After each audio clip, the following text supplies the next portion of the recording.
Assalamualaikum warahmatullahi wabarakatuh. Saya Ainun Alfira Saleha dengan NPM 2011030203, Manajemen Pendidikan Islam UIN Raden Intan Lampung. Di sini saya akan mempresentasikan materi terkait pendekatan penanggulangan masalah peserta didik dengan mata kuliah manajemen kelas. Yang pertama yaitu pengertian masalah. Menurut Setiosari Punaji, tahun 2010, masalah adalah keadaan atau kesenjangan antara harapan dan kenyataan. Masalah sebagai gap antara kebutuhan yang diinginkan dan kebutuhan yang ada. Dalam Kamus Besar Bahasa Indonesia disebutkan bahwa masalah adalah sebagai berikut. Yang pertama, menurut John Dewey 1993 dan Kerlinger 1986 dalam Soekardi bahwa permasalahan diartikan sebagai suatu yang menghalangi tercapainya tujuan. Yang kedua, permasalahan adalah sesuatu yang dijadikan target yang telah ditetapkan oleh peneliti, tetapi karena sesuatu hal target tidak dapat tercapai. Yang ketiga, permasalahan adalah jarak antara sesuatu yang diharapkan dengan sesuatu kenyataan yang ada. Kemudian yang kedua, masalah-masalah peserta didik. Masalah adalah suatu hal yang selalu melekat dalam sebuah kehidupan. Dalam buku karangan Profesor Dr. Haji Sunarto dan Dr. Nyonya B. Agung Hartono dalam bukunya yang berjudul Perkembangan Peserta Didik menjelaskan bahwa ada 3 faktor yang mempengaruhi kehidupan seseorang, ialah faktor bawaan atau heredity, kemudian yaitu kematangan atau maturation, dan lingkungan atau training and learning atau learning. Permasalahan-permasalahan yang terjadi pada peserta didik antara lain: yang pertama, masalah perkembangan jasmani dan kesehatan. Hal tersebut sangat mempengaruhi proses belajar peserta didik, karena akal yang sehat terdapat pada tubuh yang sehat. Jadi jelas sekali bahwa kesehatan itu sangat berpengaruh. Andaikan saja peserta didik kurang sehat atau dalam keadaan sakit, untuk berkonsentrasi pun sangat sulit ia dapatkan karena kondisi tubuhnya yang kurang fit. Kemudian yang kedua, masalah keluarga dan rumah tangga. Kondisi ini juga berpengaruh besar dalam mendidik anak, karena sebenarnya keluarga lah yang memiliki pengaruh besar dan utama dalam proses pendidikan. Tentunya keluarga yang lengkap dan tidak jelas berbeda. Kemudian selanjutnya yang ketiga, masalah psikologis. Keadaan psikis anak juga berpengaruh proses belajar anak yang berjalan dengan baik jika psikisnya mendukung. Misalnya saja ketika peserta didik mempunyai masalah, ia akan terbebani dengan masalah tersebut dan berkonsentrasi belajarnya akan sangat berkurang. Kemudian yang keempat, masalah sosial. Banyak sekali permasalahan sosial di dalam negara kita. Contohnya saja kemiskinan. Hal ini akan berpengaruh pada peserta didik karena sedikit sekali sekolah pada era ini berlabelkan sekolah gratis. Pada sering sekali kita jumpai anak-anak yang kurang mampu untuk mengenyam pendidikan. Kemudian yang kelima, masalah kesulitan dalam belajar. Sebagai pendidik, tugas kita adalah memahamkan siswa dalam pembelajaran agar mampu menerima dan menerapkan dalam kehidupan. Namun tak jarang beberapa siswa kesulitan dalam belajar. Hal ini tersebut bisa disebabkan oleh dua hal, yaitu dari peserta didik sendiri maupun pendidik. Kemudian yang keenam, itu ada masalah motivasi. Pemberian motivasi pada peserta didik ini juga sangat penting, karena dengan mendorong motivasi yang telah diberikan padanya, ia akan mampu untuk bersemangat dalam proses belajar. Tak hanya juga orang tua, pendidik pun hendak memberikan motivasi kepada peserta didik agar tetap bersemangat dalam belajar.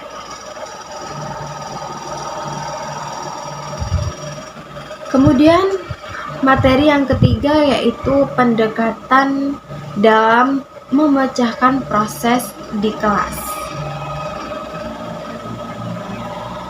Itu yang pertama ada pendekatan kontekstual atau CTL.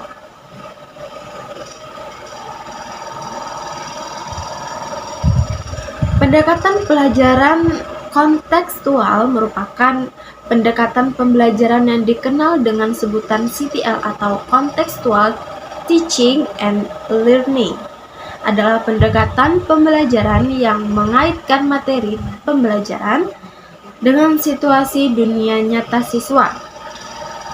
Melalui pendekatan kontekstual, diharapkan hasil belajar dapat lebih bermakna bagi siswa karena siswa dapat mengaplikasikan hasil belajarnya dalam kehidupan mereka dalam jangka panjang.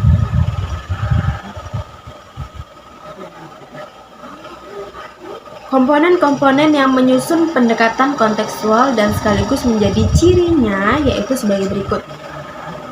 Yang pertama, membangun hubungan untuk menemukan makna atau relating. Yang kedua, melakukan sesuatu yang bermakna atau bisa disebut experiencing. Yang ketiga, belajar secara mandiri. Yang keempat, kolaborasi. Yang kelima, berpikir kritis dan kreatif. Dan yang keenam, mengembangkan potensi individu. Yang ketujuh, standar pencapaian yang tinggi. Dan yang kedelapan, assessment yang autentik. Kemudian yang kedua itu ada pendekatan expository atau expository. Pendekatan expository menekankan pada penyampaian informasi yang disampaikan sumber belajar kepada peserta pembelajaran atau bisa disebut dengan pendidik dengan peserta didik.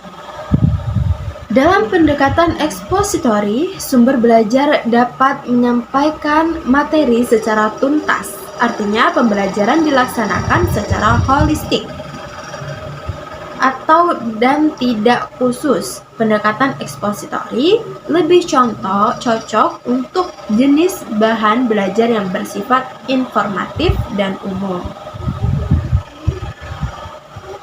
Kemudian ada pendekatan induktif. Menurut Purwanto dalam Rahmati 2011, pendekatan induktif dalam pembelajaran adalah pendekatan yang bermula dengan menyajikan sejumlah keadaan khusus, kemudian dapat disimpulkan menjadi suatu fakta, prinsip, dan aturan. Karakteristik atau ciri dari pendekatan induktif yaitu ada dimulai dengan melakukan pengamatan terhadap hal-hal yang bersifat khusus, kemudian siswa dibimbing guru untuk dapat menyimpulkan generalisasinya, yaitu prinsip hukum yang mengatur hal-hal khusus tersebut. Kemudian ada kegiatan utama siswa adalah mengamati, menyelidiki, memeriksa, memikirkan, dan menganalisis. Berdasarkan kemampuan masing-masing hal-hal yang bersifat khusus dan membangun konsep atau generalisasi atau sifat-sifat umum berdasar hal-hal khusus tersebut. Itulah salah satu dari karakteristik dari pendekatan induktif. Selain pendekatan induktif juga ada pendekatan deduktif. Pendekatan deduktif adalah pembelajaran yang berpangkal dari hal yang bersifat umum lalu diarahkan pada hal yang bersifat khusus. Ya, pendekatan ini adalah kebalikan dari pendekatan sebelumnya, yaitu pendekatan induktif.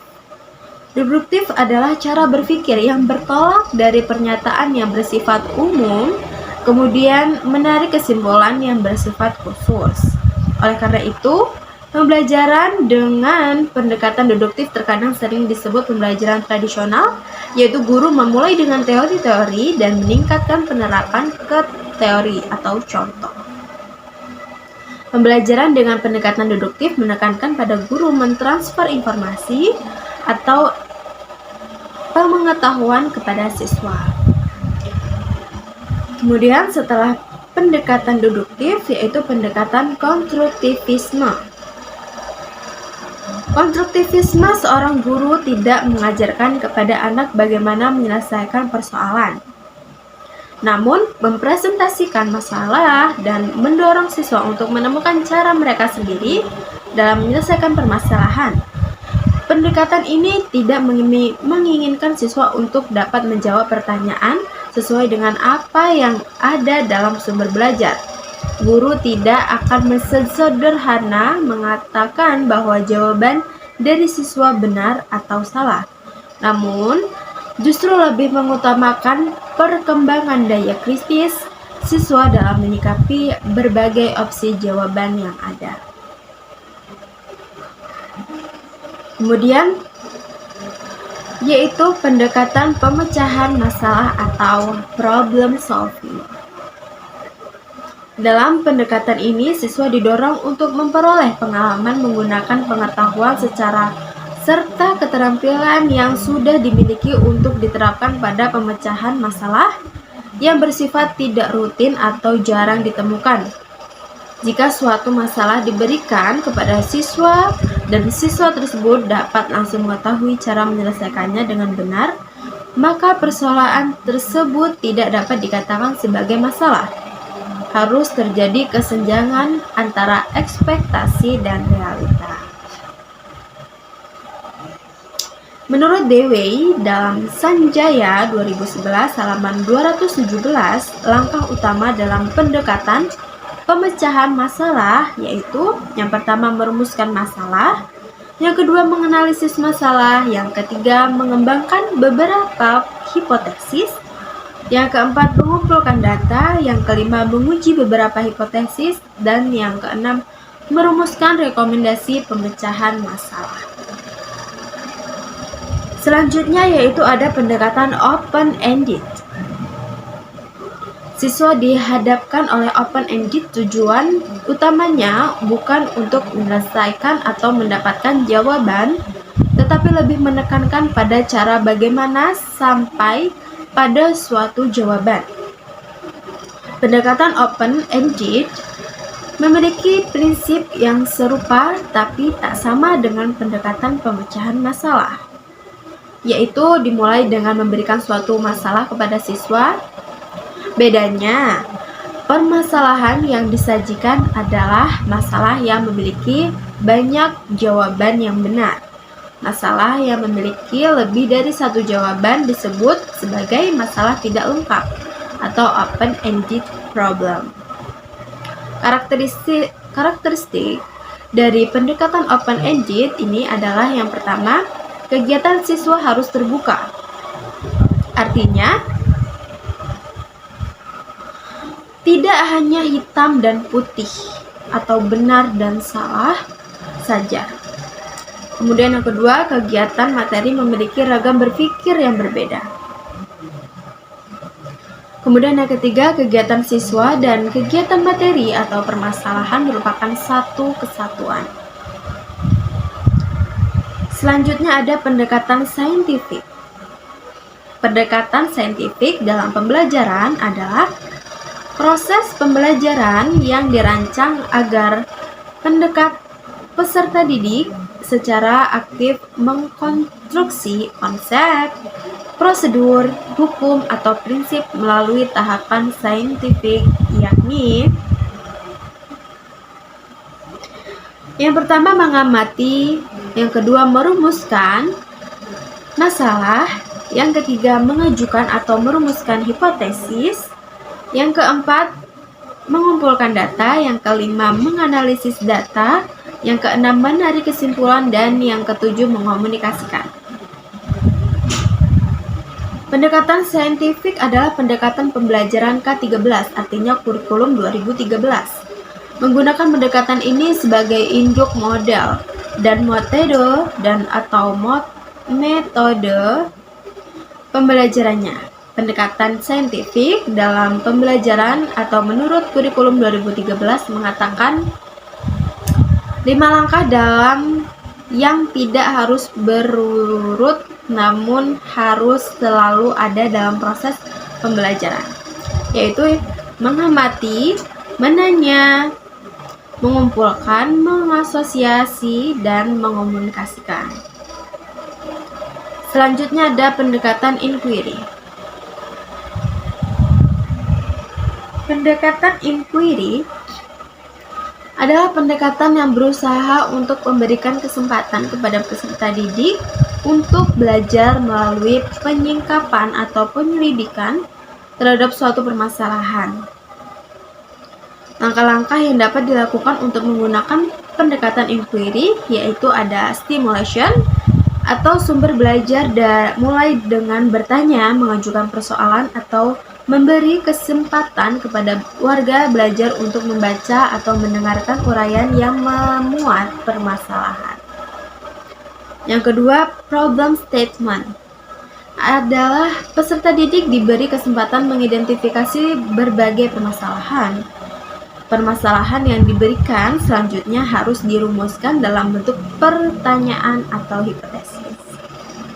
Yang ketiga yaitu data collection atau untuk menjawab pertanyaan atau membuktikan benar tidaknya hipotesis tersebut.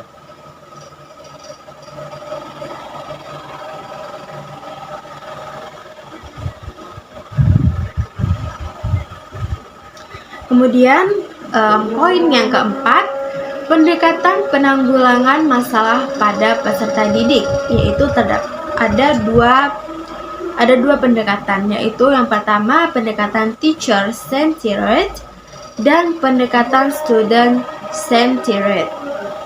Yang pertama yaitu pendekatan teacher centered. Pendekatan ini, pembelajaran berpusat pada guru sebagai seorang ahli yang memegang kontrol selama proses pembelajaran dalam aspek organisasi, materi, dan waktu. Guru bertindak sebagai pakar yang mengutamakan pengalamannya sehingga dapat menstimulus perkembangan siswa. Pendekatan yang berpusat pada guru menurunkan beberapa strategi seperti pembelajaran langsung atau direct instruction dan pembelajaran deduktif atau pembelajaran ekspositori. Kemudian ada pendekatan student centered atau pendekatan student centered mendorong siswa untuk mengerjakan sesuatu sebagai pengalaman praktik dan membangun makna atas pengalaman yang diperolehnya. Pusat pembelajarannya diserahkan langsung ke peserta didik dengan supervisi dari guru. Pendekatan pembelajaran yang berpusat pada siswa menurunkan strategi pembelajaran seperti discovery, learning, dan inquiry atau penyingkapan atau penyelidikan. Baik, cukup sekian presentasi dari saya. Apabila ada kesalahan, saya mohon maaf. Terima kasih atas segala perhatian dan mohon maaf atas segala kekurangan. Wabillahi taufiq wal hidayah. Wassalamualaikum warahmatullahi wabarakatuh.